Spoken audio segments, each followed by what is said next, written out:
Thumbnail দেখে তো নিশ্চয়ই বুঝতেই পেরে গেছেন আমি এই ভিডিওতে কথা বলবো ভারতবর্ষের বিখ্যাত খান স্যারকে নিয়ে।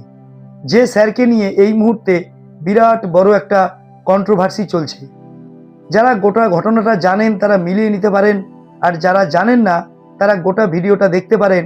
আমি সম্পূর্ণ ভিডিওতে পুরোটা আপনাদের সাথে আলোচনা করব, একেবারে ডে বাই ডে, দিন ধরে, যে কোন দিন কি হয়েছিল, এই মুহূর্তে খান স্যারের কি খবর, বা কেসটা কি অবস্থায় আছে, অথবা এই গোটা ঘটনায় কে প্রকৃত দোষী কে নির্দোষ, এই টোটালটা নিয়েই আপনাদের সাথে একটা পূর্ণাঙ্গ আলোচনা করতে চাই।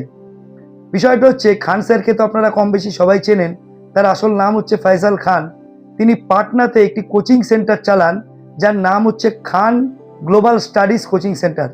সেই কোচিং সেন্টার থেকে বহু ছাত্র কম পয়সায় অনেক উন্নত মানের শিক্ষা পান, এবং তারা বহু বড় বড় জায়গায় এই মুহূর্তে প্রতিষ্ঠিত আছেন। তাই খান স্যার অলরেডি খুব কম সময়তেই ভারতবর্ষে খুব তাড়াতাড়ি উনি বিখ্যাত হয়ে গেছেন। উনি একজন ইউটিউবারও, উনি অনলাইনেও শিক্ষা দেন, অনলাইনে উনি কোচিং করান, এবং ওনার চ্যানেলটাও যথেষ্ট পরিমাণে সমাদৃত। তো সেই খান স্যার এই মুহূর্তে পালিয়ে রয়েছেন। গোটা ঘটনাটা কি? ঘটনাটা শুরু হয় 2রা জুন 2026। ওই দিন কি হয়, খান স্যারের যে কোচিং সেন্টার তার বাইরে হামলা হয়, ভীষণ ভাঙচুর হয়, পাথর ছোড়াছুরি হয়। তো খান স্যার দাবি করেন যে সেই হামলা দুষ্কৃতিকারীরা করেছে, এবং সেই হামলায় খান স্যারের একজন নিরাপত্তারক্ষী আহত হয়েছেন। এটা 2 তারিখের ঘটনা। এবার 3 তারিখে খান স্যার থানায় গিয়ে অভিযোগ দায়ের করেন যে খান স্যারের ওই কোচিং সেন্টারের কাছাকাছি উল্টো দিকে আরেকটা কোচিং সেন্টার আছে, যেটা প্রতিদ্বন্দ্বী গোষ্ঠী, তাদের মধ্যে থেকে হয়তো এই হামলা করানো হলেও হতে পারে।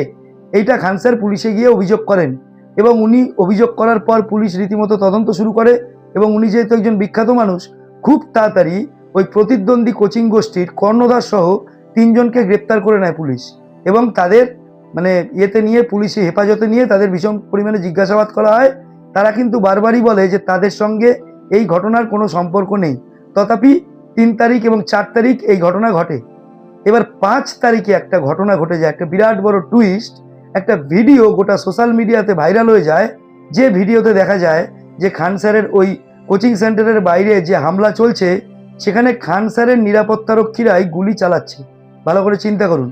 এই ভিডিওটা যেই ভাইরাল হয়ে যায়, সেই পাটনা পুলিশ কি করে, ওই 2 জন নিরাপত্তারক্ষীকে সঙ্গে সঙ্গে গ্রেপ্তার করে নেয়, এবং তাদের জিজ্ঞাসাবাদ করলে তারা জানায় যে তাদের গুলি চালানোর নির্দেশ নাকি খান স্যারই দিয়েছিলেন। বিরাট বড় টুইস্ট। এবং তারা এটাও বলেন যে খান স্যার বলেছিলেন, এখন তোমরা গুলি চালাও, পরে আমি বুঝে নেব। এবার খান স্যার তারপরে অবশ্য নিজের তরফ থেকে জানানো হয় যে যেহেতু ওনার কোচিং সেন্টারে হামলা হয়েছিল, তাই উনি বাধ্য হয়েছিলেন আত্মরক্ষার জন্য, তার নিরাপত্তারক্ষীকে উনি বলেছিলেন গুলি চালাতে। এটা অবশ্য খান স্যারের পক্ষ থেকে বলা হয়েছে, কিন্তু তথাপি যেহেতু নিরাপত্তারক্ষীরা এই জবান দিয়েছে, তার পরিপ্রেক্ষিতে খান স্যারের বিপক্ষে অস্ত্র আইন মামলায় এবং নানা ধরনের ধারায় এফআইআর দায়ের করা হয়। তারপর থেকেই খান স্যার কিন্তু মোটামুটি বলতে গেলে আত্মগোপন করেই আছেন। এবার 5 তারিখ এরকম যায়। 6 তারিখে কি হয়, পেপার টেপার বিভিন্ন মিডিয়া, সোশ্যাল মিডিয়াতে বেরিয়ে যায় যে খান স্যার বলেছেন তিনি আত্মসমর্পণ করবেন না, তিনি অ্যান্টিসিপেটরি বেল বা আগাম জামিনের প্রক্রিয়া জন্য চেষ্টা করছেন আর কি। এইটা 6 তারিখ পর্যন্ত জানা যায়। যেই এটা মিডিয়াতে বেরিয়ে যায়, তো সঙ্গে সঙ্গে ঘটনাটা ভাইরাল হয়ে পড়ে। তার কারণে এই মুহূর্তেও খান স্যারের প্রচুর ছাত্রছাত্রী রয়েছে, তারাও ভীষণ পরিমাণে বিক্ষোভ টিক্ষোভ দেখাতে শুরু করেছে অলরেডি। এবার 7 তারিখ ঘটে আর একটা ঘটনা। 7ই জুন সাংবাদিক অঞ্জনা ওম কাশ্যপ এবং টিভি টুডেজ নেটওয়ার্ক, এদের পক্ষ থেকে দিল্লি হাইকোর্টে খান স্যারের বিপক্ষে 2 কোটি টাকার মানহানির মামলা করা হয়। কি ব্যাপার? তারা বলেছে যে খান স্যার নাকি তাদের বিরুদ্ধে এমন কিছু কথা বলেছে যেটা নাকি ভীষণ পরিমাণে মানসম্মানজনক, মানসম্মান হানিকারক, এবং সেই জন্য তারা 2 কোটি টাকার একটা মানহানির মামলা করে বসে দিল্লি হাইকোর্টে। এবার দিল্লি হাইকোর্ট তার পরিপ্রেক্ষিতে একটা নোটিশ জারি করেছে, যদিও কোনো নিষেধাজ্ঞা এখনো পর্যন্ত দেয়নি। তো এখনো পর্যন্ত এই অবস্থায় কেসটা রয়েছে, এবং এই যে হামলা, গুলি চালানো, এফআইআর, মানহানির মামলা, এগুলো সবটাই তদন্ত এবং বিচারাধীন। তাই আমার মতো একজন সাধারণ ইউটিউবারের পক্ষে এই মুহূর্তে কে দোষী কে নির্দোষ এটা তো বলা পসিবল না।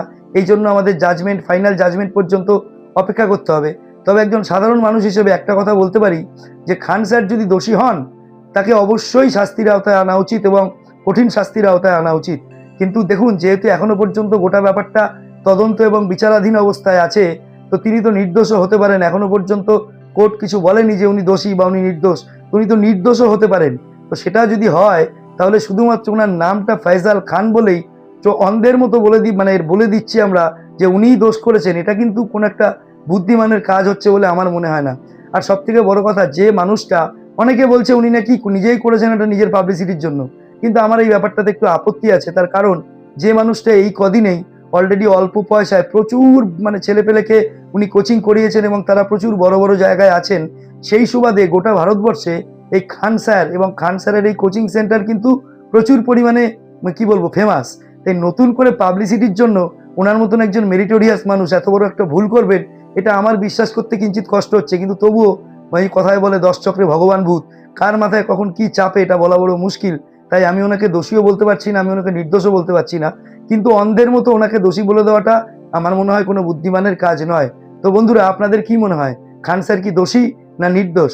অবশ্যই সেটা কমেন্ট বক্সে জানাবেন। ভিডিও ভালো লাগলে একটা লাইক করবেন, আর এই গোটা ঘটনাটা যাতে প্রত্যেকটা মানুষ প্রপারলি জানতে পারে সেজন্য চারিদিকে শেয়ার করবেন, আর আমার চ্যানেল সাবস্ক্রাইব করে অবশ্যই আমার পাশে থাকবেন।